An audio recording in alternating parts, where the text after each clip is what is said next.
Hey y'all, Toad here, and we have brought you kind of into the, I don't know if it's the inner sanctorum or the outer limits, but I'm here with Rocket Ship Jenkins, the spiritual guru of escape velocity racing. Those are his hands.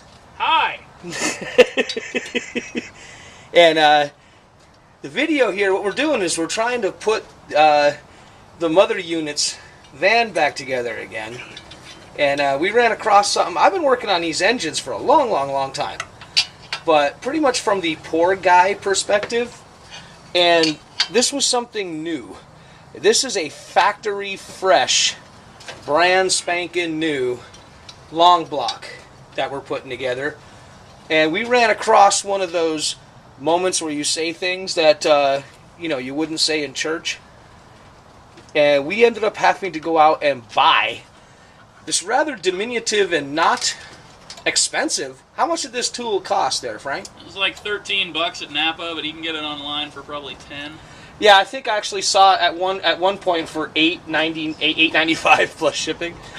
And the dilemma is, I guess you can see it right here, is Frank is working on the driver's side exhaust manifold. These are stock manifolds.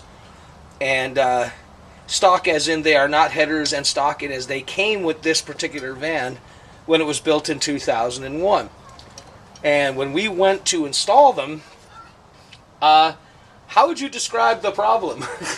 The exhaust manifold mounting holes do not exactly line up with the corresponding holes in the head.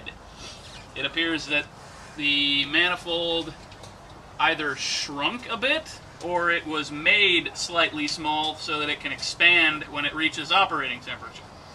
Okay, so the former is undebatable, and the latter would require incredible belief in General Motors engineering.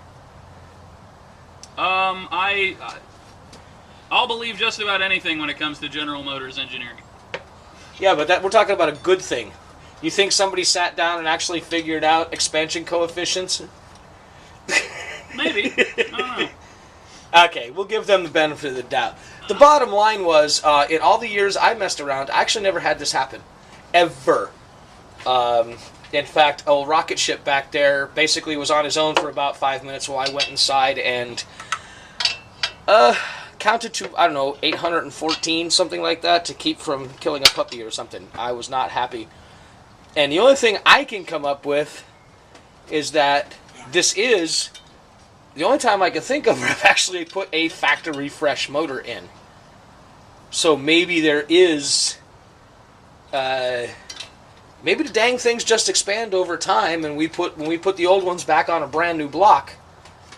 Because there was close to at least a 32nd of an inch. Yeah, probably less than a 16th, maybe a 32nd. Yeah. I mean, it's not unheard of for these cast iron manifolds to warp over time, so that could be part of it. Well, yeah, I agree with that, but I saw no warp, and I actually straight edged these. Sure. That's something I went after when I took them off. I straight edged them, and I couldn't see any warpage at all, because it's something I would have tried to deal with before we started doing this. I think the bloody thing shrank. Excuse me. I think the manifolds expanded over time, and we put them on a fresh engine that never got heat cycled. What do you think? Well, the manifolds are too small. That's the problem.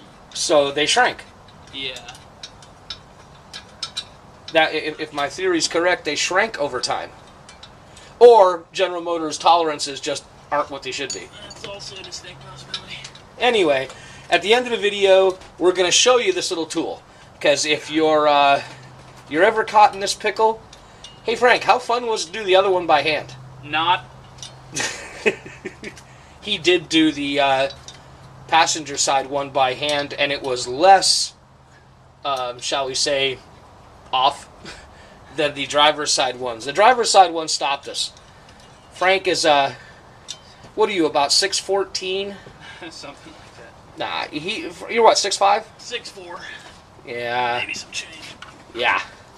Yeah, this is a big guy we're talking about here, and he was able to get one of the other, the passenger side one, he was able to convince it to go on with his incredible strength and manliness, but even he couldn't.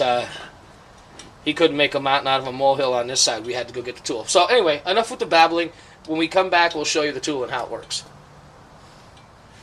Ha! There is the tool.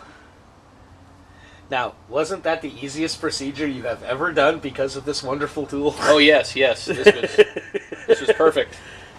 Turned it into a baby's job. Well, to be fair, I think it turned something that simply could never, ever, ever be done, no matter what, unless you use lots and lots of dynamite or thermite, to something that was the second largest royal pain in the butt that we have ever done. It turned an impossible job into a royal pain in the balls job. But the way it works is pretty obvious. Spin, both ends come out, and it spreads this way. And what we were literally doing was, I guess you could call it a cast iron stretcher. Yeah, a little bit.